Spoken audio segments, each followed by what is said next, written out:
Coragem para amar. Se o casamento é uma bênção de Deus, ele deve levar à felicidade. Então, o que está acontecendo com tantos casais que não conseguem ser felizes juntos? Volto a reforçar a importância do diálogo que, tanto quanto o amor, é essencial numa relação. Mas não qualquer diálogo. Refiro-me àquela conversa profunda, verdadeira, que muitas vezes não depende de palavras, mas de saber olhar. Responda com sinceridade. Qual foi a última vez que você realmente olhou para o seu marido ou sua esposa e conseguiu enxergar a pessoa que está ao seu lado? Ela é feliz? Ele amadureceu com o passar dos anos? Ainda existe o respeito entre vocês? Tudo na vida tem um preço e todo mundo abre mão de alguma coisa em alguma parte dessa viagem, como quando optamos por segui-la acompanhados e não mais sozinhos. Da mesma forma que alguém que vai em direção ao norte está abrindo mão do sul. Quem casa está abrindo muitas portas e fechando outras. O diálogo é uma das formas de avaliar se essa escolha tem valido a pena.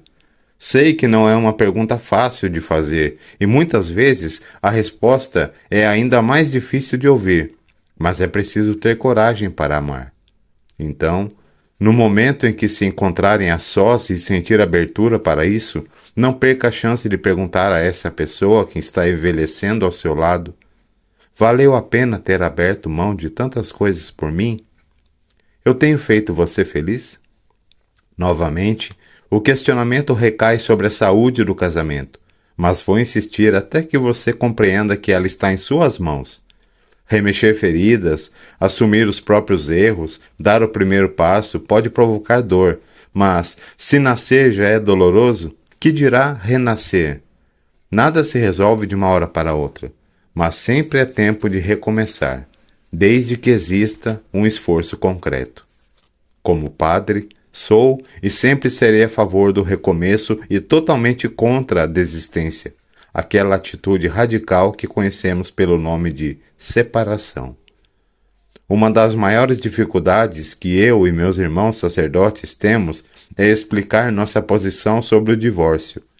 As pessoas ainda não entenderam que a dissolução da sociedade conjugal pela lei dos homens não tem valor algum do ponto de vista religioso. Até hoje, parece que não caiu a ficha que o fato de estar divorciado no civil não isenta ninguém da responsabilidade pela quebra do compromisso assumido perante Deus. Quando eu digo que é preciso coragem para amar, não estou brincando. O casamento é para sempre. É assim que a Igreja o compreende, como um pacto de santidade. Por isso, obediente à lei de Deus, ela é contra o divórcio.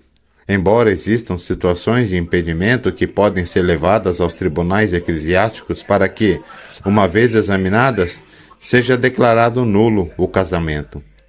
Esse não é um procedimento simples porque, como se sabe, para Deus, o casamento não é apenas um contrato firmado entre duas pessoas, mas uma realidade concreta, visível, palpável e, por isso mesmo, elevada à condição de sacramento.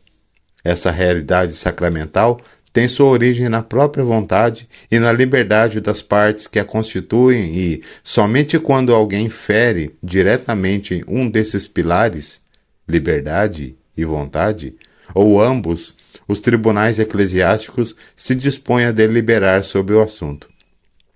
Se entendem que algo desse nível realmente ocorreu, declaram a nulidade do casamento, sendo importante sempre deixar bem claro que, ao fazê-lo, estão agindo diretamente sobre a raiz do problema.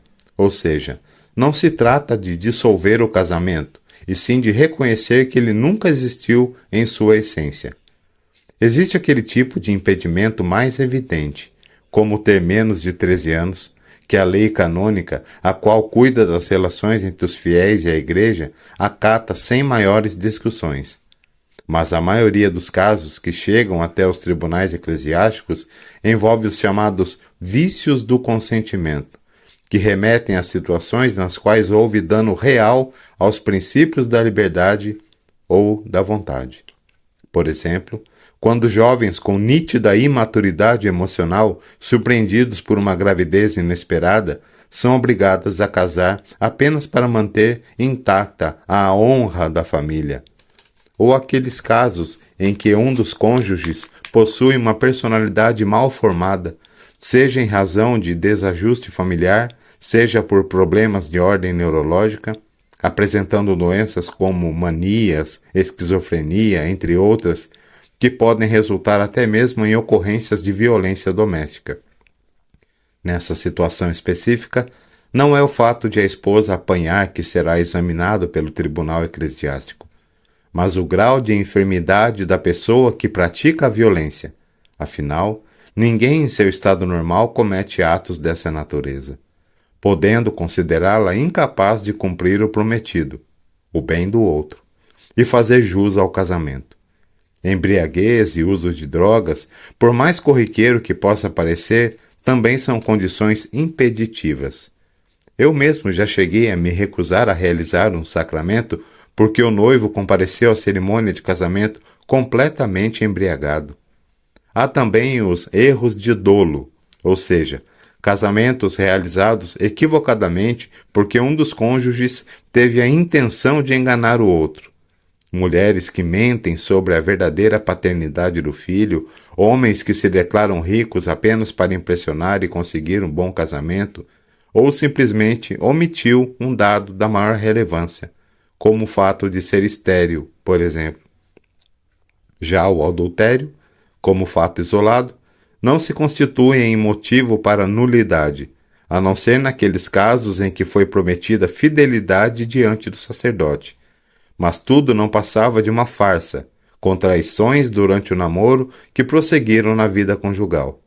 Sendo assim, a Igreja pode entender que tudo não passou de um consentimento simulado e anular o casamento. O mesmo não ocorre quando a pessoa permaneceu fiel ao longo de todo o casamento e, por algum motivo, acabou caindo em tentação e traiu seu companheiro. Embora não declare a nulidade, se aquele que for traído alegar não ser mais possível a convivência, a Igreja admite a separação mantendo o vínculo, por considerar que nada cerceou a liberdade e a vontade dos cônjuges no momento do sim. Embora um tanto extensas, todas essas explicações são importantes para que você compreenda exatamente qual é a posição da Igreja e a minha como sacerdote. Problemas de percurso podem ocorrer, mas, em nosso entendimento, como já afirmei, o casamento é para sempre. Deus pensou o homem e a mulher como seres complementares. A mulher tirada da costela de Adão, uma costela que fica bem perto do coração, o que significa igualdade. Portanto, estão predestinados a encontrarem juntos a felicidade, como é possível neste mundo. Termino com o texto do apóstolo Pedro. Igualmente vós, maridos, viveis com elas com entendimento, dando honra à mulher como um vaso mais frágil, e como sendo elas herdeiras convosco da graça da vida, para que não sejam impedidas as vossas orações. O casamento é como um vaso frágil que deve ser cuidado e mantido no profundo a oração. Oração pela união do casal. Senhor Deus, abençoai as famílias. Senhor Deus, abençoai os lares. Que as mágoas, os ressentimentos, que as frustrações e decepções não sejam motivos de separação, mas de maturidade. Dai a graça do perdão a ponto de curar as feridas. Que cada alvorecer, em cada manhã, possa trazer o reavivamento do amor.